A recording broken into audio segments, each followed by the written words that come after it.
Hello guys, good morning. Welcome back to my channel. कसे आहात तुम्ही सगळे? आय होप तुम्ही सगळे अगदी छान तंदुरुस्त असाल. तर आज आहे 20 मे आणि आज आहे माझा बर्थडे. It's my birthday. तर मस्त सकाळी मॉर्निंग वॉकला आलेली. एवढं छान बाहेरचं वातावरण वगैरे सगळं बघितल्यावर मन तर अतिप्रसन्नच झालं. म्हणजे सुरुवातच एवढी सुंदर अशी झाली आज दिवसाची. तर आज मी ठरवलं आहे, म्हटलं मला जे आवडतं आज दिवसभरामध्ये जे जे करायला, खायला प्यायला, बाहेर कुठे जायचं असेल तर ते बघूया आपल्या हिशोबाने माझ्या स्वतःच्या. तर मला आवडते दाल बाटी. आता मी ठरवलं जाता की आज बनवायची दाल बाटी. आता मस्त मी घरी निघालेली आहे.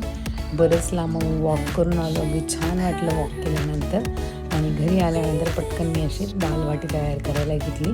तर त्याच्यात गेलं आहे पाणी, हळद, तीळ, तूप आणि सगळं थोडासा रवा, पीठ आणि त्याच्यासोबत अजून एक टाकलेलं आहे जिरं आणि आपली धणा. हे थोडंसं रोस्ट करून त्याची पेस्ट बनवलेली होती. पेस्ट नाही, पावडर. तर ती टाकली आहे, मीठ टाकलं आहे आणि मस्त हे असं पीठ मी मळून एक अर्धा पाऊण तासासाठी मस्त सेट करायला ठेवलं होतं. ते सगळं काही झाल्यानंतर मी आता आपली बाटी तयार करायला घेतली आहे. मस्त अशी पोळी सर्कल लाटलं, त्याच्यावरती थोडंसं तूप पीठ टाकलं आणि हे असं सर्कल राऊंडमध्ये करून हे असं मस्त असं गोल गोल करून, म्हणजे पुश नाही केलं, अगदी व्यवस्थित गोल असा गोळा बनवून केला. कारण त्याच्याने ज्या लेअर्स असतात आपण जेव्हा तळतो ते खूपच छान होतात. चला, बाकीचं सगळे झोपलेलेच होते, तोपर्यंत आपण आपलं हे काम करूया. आणि मला खूप आवडते दाल बाटी. सगळे छान छान असे गोळे मी तयार करून घेतले.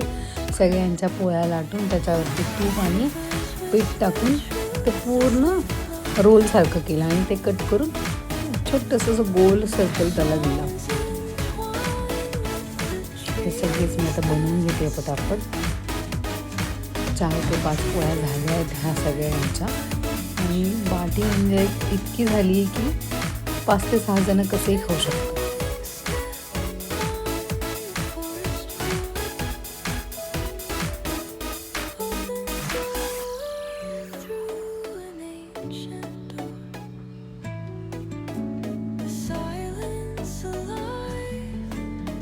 हे सगळ्यांना तूप लावलं आहे. यांचा शेप सगळा असा झाला आहे. आणि हे वाफेचं भांडं मस्त पाणी वगैरे टाकून वाफ भरण्यासाठी ठेवून दिलेलं होतं मी अगोदरच.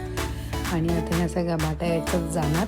15 ते 20 मिनटं मी मस्त वाफेवरती होऊ देणार आणि चाकू टाकून चेक करणार की निघत आहे की नाही. तर ह्या अशा छान झाल्या, अगदी व्यवस्थित फुलल्या आहे तो. आणि साईडलाच लगेचच डाळ बनवायला घेतली मी. आता त्यात मस्त तेल तूप एकत्र केलं आहे. जिरं मोहरीची फोडणी, कांदा, मोठी मिरची आपली लाल, आलं लसणाची पेस्ट, मीठ, हिंग आणि आपली हळद, लाल तिखट, टोमॅटो थोडा लेटच टाकते. आणि हा आपला गरम मसाला, थोडं चिंचेचं आणि गुळाचं पाणी पण त्यात जाणार आहे. आणि आता थोडंसं पाणी टाकून मस्त शिजवून घेणार आहे सगळा मसाला. छान अशी करून झाली त्याला.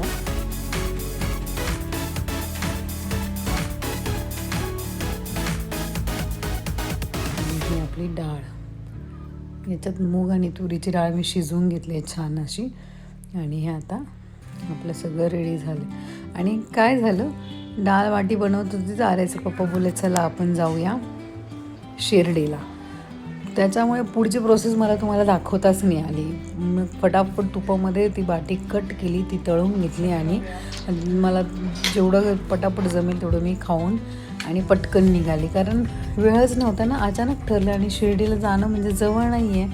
आणि हे बघा, सगळ्यात प्युअर प्रेम जे मिळेल ना, मुलांकडनंच मिळेल. कारण बेवं नाशिकला होते तरी मला कॉल केला की आई तू तुझा बर्थडे सेलिब्रेट करशील ना. म्हटलं हो, मी नक्की सेलिब्रेट करेल आणि तुला फोटोही पाठवेल. आणि इकडे हे बघा, आमचं केवढं सारं प्रेम द्यायचं काम चाललेलं आहे. आणि मधून हॅपी बर्थडे आई, हॅपी बर्थडे आई. आणि सगळ्यात महत्त्वाचं, आजकाल बाहेर निघताना पेट्रोल कुठे मिळेल, डिझेल कुठे मिळेल हे शोधत शोधत आम्ही चांदवडपर्यंत आलो. चांदवडला शेवटी एका पेट्रोल पंपावरती आम्हाला 1000 रुपयाचंच फक्त डिझेल मिळालं. आणि हे बघा लाईन बघा, इथे तरी कमी आहे. नाशिक चांदवड, हे चांदवडचं थोडं बाहेर गावाकडे आहे, थोडंसं कमी गर्दी. नाहीतर बापरे एवढी जबरदस्त गर्दी काहीतरी विचारायलाच नको. 50-55 तर नुसत्या मोटरसायकल आणि हे बाकीचे गाड्या वगैरे ते वेगळ्याच. म्हणजे अर्धा दिवस लिटरली आपल्याला पेट्रोल डिझेलसाठी घालावा लागतो आहे. आणि आता आम्हाला डिझेल मिळालं, त्याच्यामुळे आता आम्ही निघालेलो आहोत पुढच्या प्रवासाला. आपल्या साईबाबांना अचानक त्यांनी कसं काय माहिती, पण आजच्या दिवशी त्यांनी मला बोलावलं. कायमस्वरूपी माझ्या आठवणीमध्ये हा दिवस राहील. कारण मला तर असं वाटायचं माझं शिर्डीतच कुठेतरी घर पाहिजे होतं. ॲटलिस्ट पुढे जाऊन साऊ काहीतरी मोठा ऑफिसर होऊन शिर्डीमध्ये शिफ्ट व्हावा. आता आम्ही आलेलो आहोत लासलगावपर्यंत.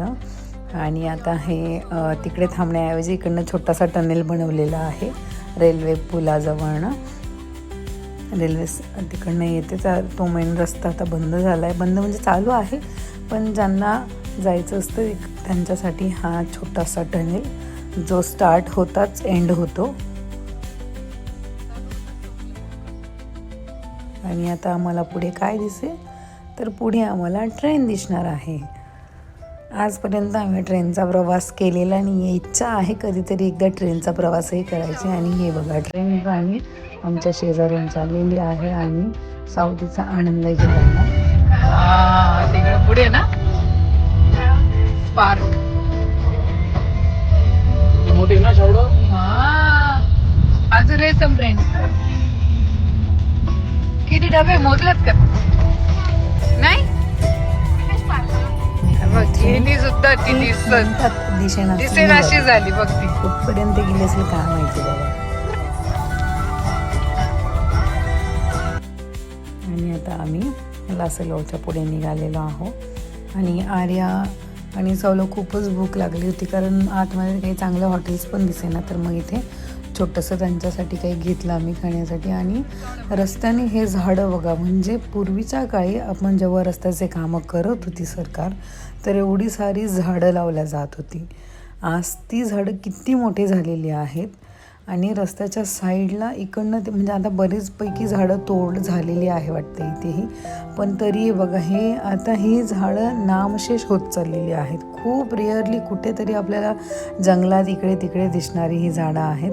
आणि यांचंही भविष्य आपल्याला माहिती नाही आहे, कधी रस्त्याचे कामं चालू होतील आणि कधी एवढी मोठी आपली वनसंपदा हळूहळू संपेल सांगताच येणार नाही. त्याचंच आपण सगळं काही रिफ्लेक्शन आत्ता आपण ह्या उन्हाळ्यामध्ये बघतोय की अक्षरशः नको झालं आहे. सिमेंटच्या रस्त्यावरती तर पायी चालणंही मुश्किल आहे. 2 तासाच्या वरती गाडी चालवणंही रिस्की आहे असं वाटायला लागलेलं आहे. आणि हे बघा केवढं सुंदर आहे. हे मला जितकं कॅप्चर करता आलं ना तितकं मी केलं, कारण मला ही झाडं खूपच आवडतात. कारण ह्या झाडांमुळेच आपण सगळे आहोत.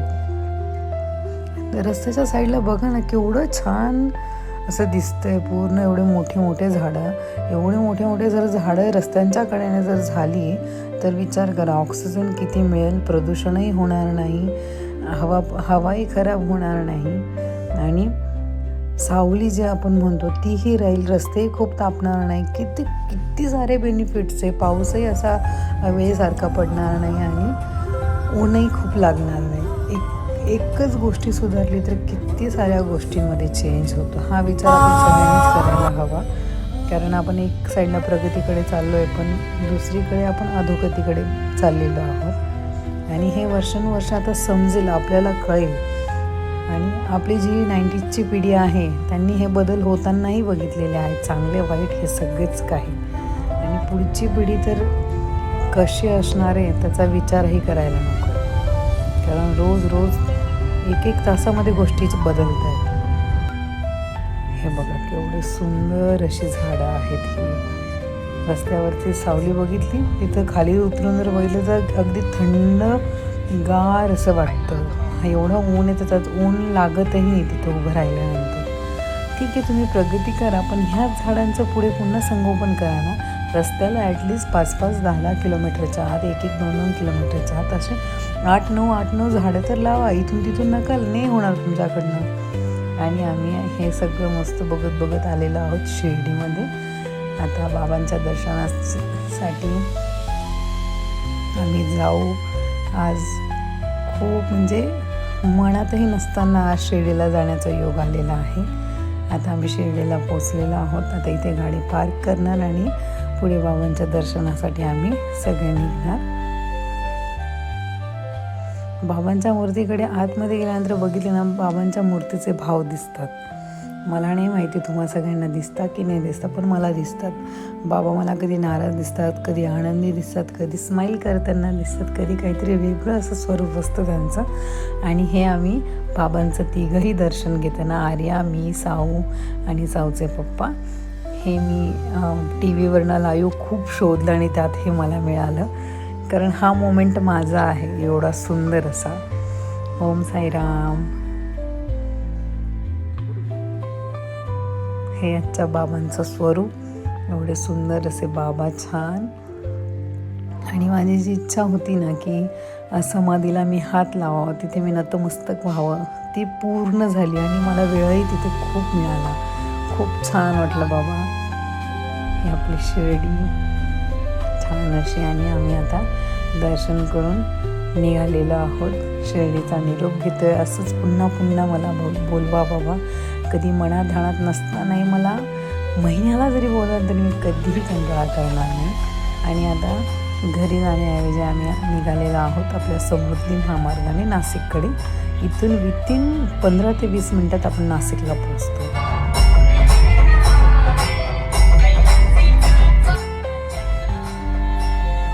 अनएक्सपेक्टेड ज्या गोष्टी घडतात ना, त्या ह्या असतात. आणि माझं जरी म्हणणं आहे, कोणतीच गोष्ट कायमस्वरूपी नसते.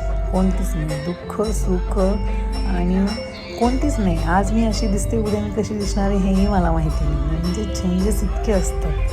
तर ह्या अशा प्रत्येक गोष्टीची मजा घेता आली पाहिजे. आणि मी खरोखर माझा आजचा दिवस टेन्शन फ्री जगलेली आहे. आता नेक्स्ट म्हणजे दुपारनंतर तुम्ही बघणारच आहोत मी काय केलं, काय नाही केलं. आम्ही नाशिकला गेलो, थोडंफार शॉपिंग वगैरे केलं, छान असं जेवण केलं आणि सुंदर असं सेलिब्रेशन केलं. खूपच छान. माझा तरी आजचा दिवस खूप छान गेला. मी बाकी कोणाचाही विचार केला नाही. आज मी फक्त मला स्वतःला आज टाईम दिला आहे बस. तर हा असा होता माझा असा सुंदरसा दिवस. म्हणजे अर्धासाच दिवस, टू बी कंटिन्यू राहणार आहे. तर चला तर मग भेटूया पुढच्या ब्लॉगमध्ये. माझा ब्लॉग आवडल्यास लाईक करा, शेअर करा आणि कमेंट्स करायला विसरू नका. Okay, bye.